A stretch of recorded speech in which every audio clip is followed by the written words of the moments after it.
a little bit of denatured alcohol. That's a simple trimmer for you.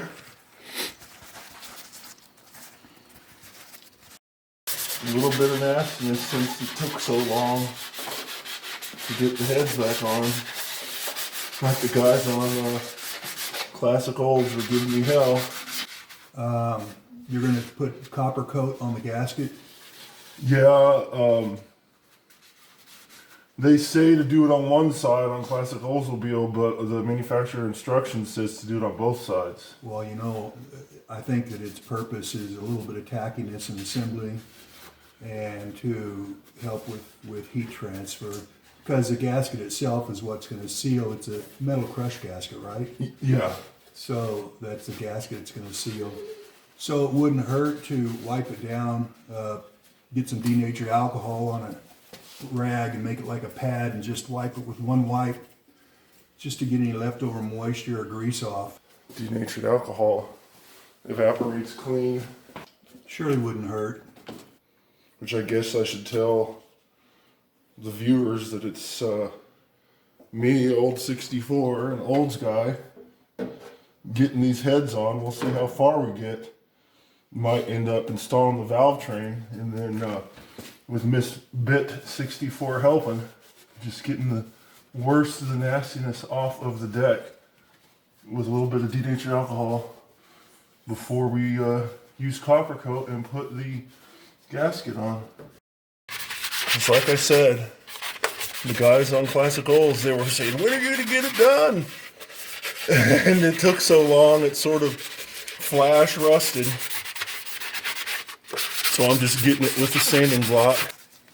Thank you, Oldsguy, for shooting the video, because if I was doing it, it would be bobbing all over the place. All it takes is a little bit to get it clean. Because I already did the heavy lifting. I used those Rolock discs in my air grinder, if you remember from a previous video. And we got it all spick and span. All right, I guess go ahead and spray it. I'm filming. You can explain to them that that's the top end. We're doing that first, and they do have the extra pin. Otherwise, they're identical gaskets right to left. Correct. You ready? Yeah, go for it. It's You're filming now? Yeah. Oh, okay.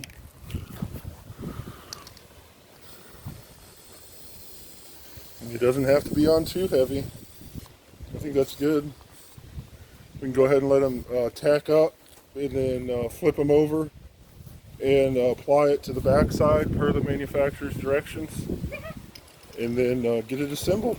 So this is the top side, the printed side, and this is the side that goes against the deck, the non-printed side, because this extra pin right here matches the head. Go ahead and flip these guys over, let Oldsguy tack them up, spray them, and then we'll assemble it. Perfect. Thank you, sir. All right, head gasket first.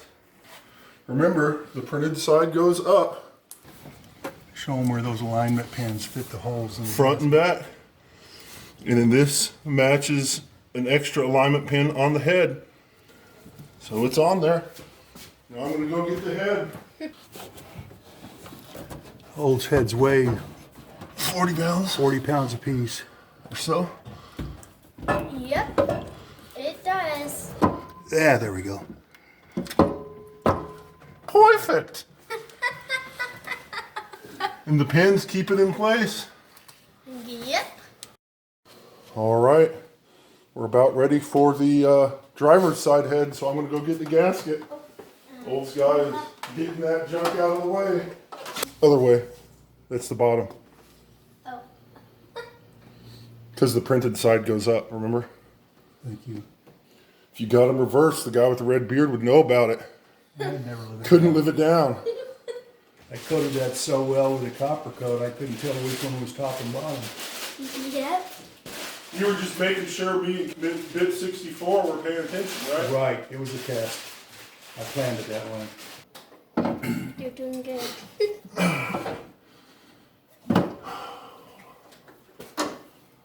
Keep Keep on trying it. There you go. You got it. Got it.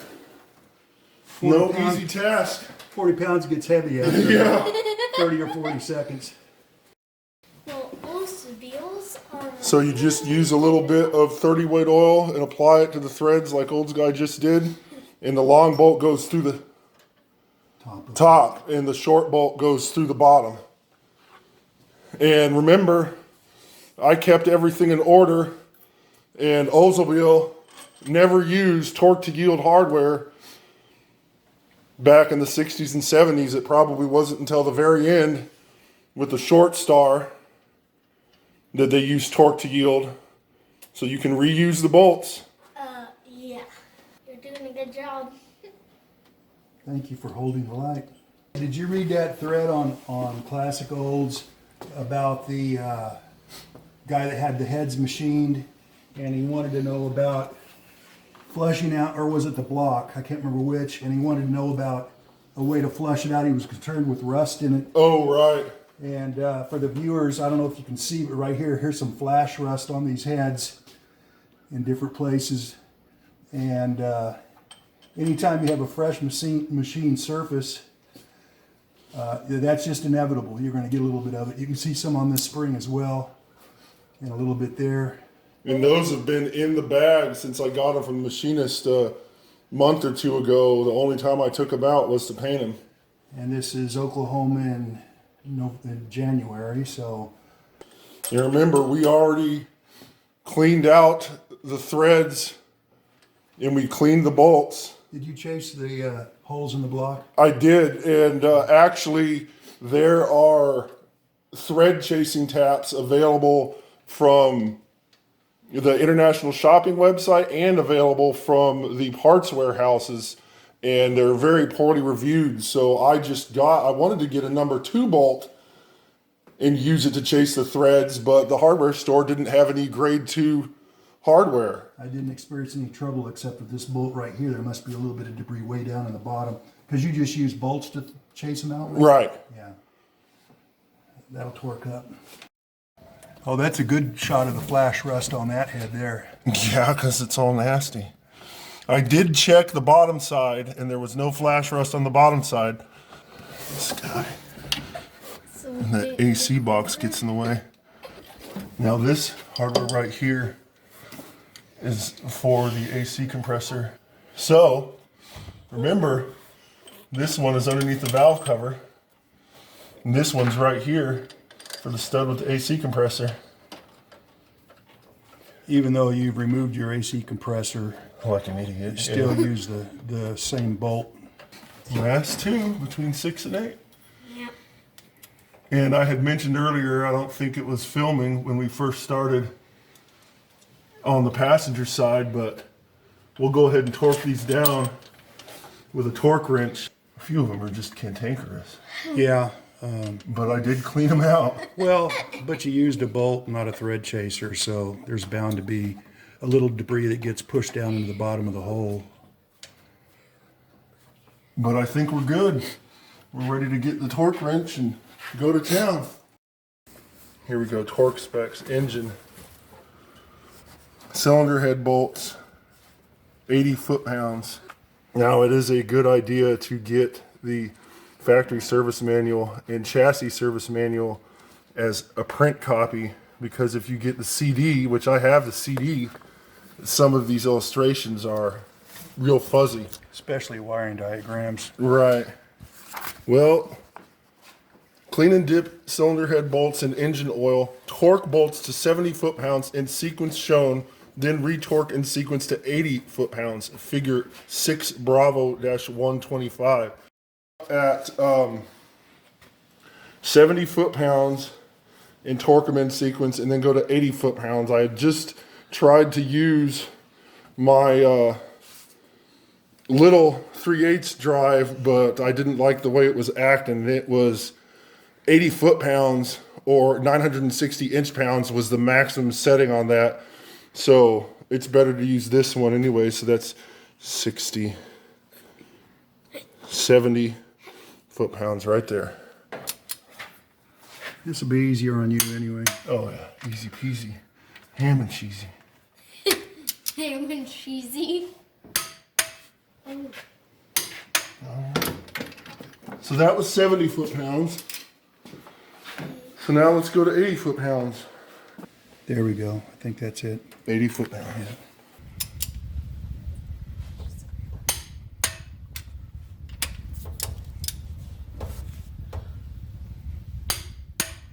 All right, here we are, Oldsguy.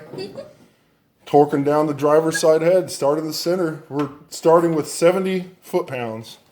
Yes. At least this isn't a 69 98 with the tooth in the front. It'll skin your head pretty bad. Or Hey, body. yeah, the Cutlass had the tooth in the front of the hood too in certain years. This reminds me how old I am. Well, we learn from the best, so I guess eventually Miss Bit's gonna be turning a wrench maybe.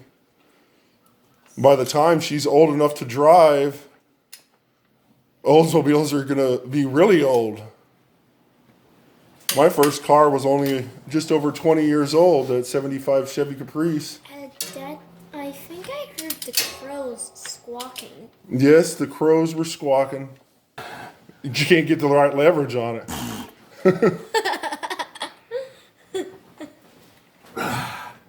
No, I can't. I can go ahead and finish it up if you want me to. Oh, I had to barely move it an inch and then it clicked, so you had it there. You just wanted to make sure that I did it right. All right. Oldsguy got it to 70 foot-pounds, so now I'm going to go ahead and finish her off to 80 foot-pounds. And then our heads will be installed. So, there we go. We got them torqued down. And you were talking while doing it. Yep, the heads are on there. Hand placing the Each of the rocker arm bridges. rocker arm bridges In order. in order by hand. So we got 1 and 2. Actually, I don't know. 1, 2, 3, 4. 4 coming. It's very complicated. And we got 3 and 4. And 5 and 6. And then 7 and 8. And you need to make sure that you keep them in order in the up from down, which I haven't messed with them since I removed them. So our push rods are in. Now we do the rocker arm bridges in order. So let me grab number 1. We have the push rods in, and number 1 is at top dead center, and you have to torque the rocker arms down when each cylinder is at top dead center. So we're gonna go 1, 8, 4, 3, 6, 5, 7, 2. And for Oldsmobile engines, they have a non-adjustable valve train, and the valve lash is taken up in the hydraulic lifter. So per the chassis service manual, page 6B-41, the rocker arms to the head, the torque spec is 25 foot-pounds, which is 300 inch-pounds. All right, so we got number 1 done. So now what we have to do is rotate it around a quarter of a rotation until number 8 is at top dead center. And the Oldsmobile engine rotates clockwise as viewed from the front.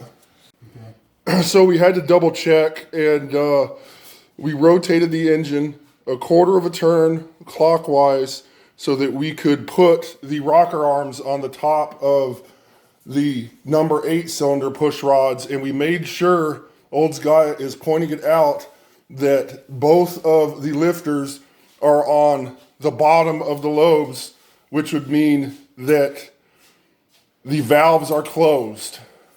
I think what confused me for a moment, I was looking at the lobes and thinking that we wanted to be on the top of the lobe, but that would be, the valve would be open. Not closed. So I had to stop and think for a minute. From this view, you can see the stanchion on the rocker snugging up next to the head. We need to rotate it around so that 4 is at top dead center. Tell me when I'm there. 4, these two. Yeah. So keep going until it's on the bottom. Yeah, I think you're good.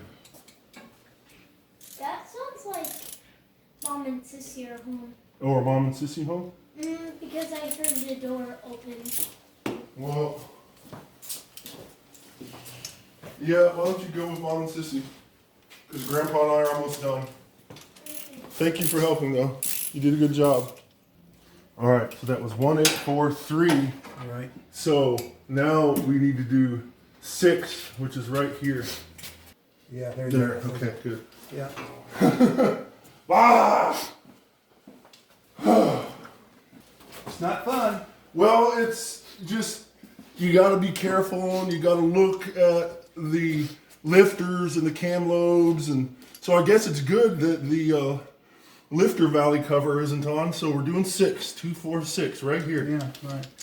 Really, I think the easiest way to do it is don't rotate the snout of the crank 90 degrees with your wrench, because you're not going to be able to get it parallel to the ground because the fenders and the Right. steering box are in the way. But you should just look at the lifters. Look at the cam lobes and look at the lifters when they go on the bottom of the cam lobe. Yep, that's what makes it easiest.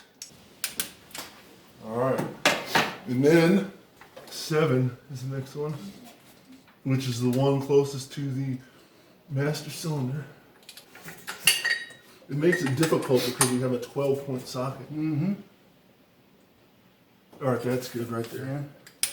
All right, 1, 8, 4, 3, 6, 5, 7, and 2 is the last one, which is up front here on the passenger side. I bet you that right there is from a sweat drop when you were working. Mm-hmm. Not a big deal, but. The guy with the red beard's gonna know. Oh, yeah. There we go. 1, 8, 4, 3, 6, 5, 7, 2. Let's look at the camera and do a thumbs up. Yeah. That's just like Oldsguy said. We rotated it around. We put the rocker arms on, made sure that each of the cylinders was at top dead center. 1, 8, 4, 3, 6, 5, 7, 2. So after we torqued number 2 to 25 foot-pounds, I went ahead and rotated it some more so that number 1 was at top dead center. So we can drop our distributor straight in after we get our intake and valve covers on. So thanks for hanging with us today, Battle. Seeing me, Oldsguy, and Miss Bit64 work on my 71 Oldsmobile. Please consider liking and subscribing, and make sure you check out this video here that I'm linking, because that's what all the cool people are doing. I know you want to do it too. And I'll see you next time, Battle. You know, initially I painted that other engine with the Chrysler blue. That was an epic fail. Well, a moderate fail. So, and just like helping my dad.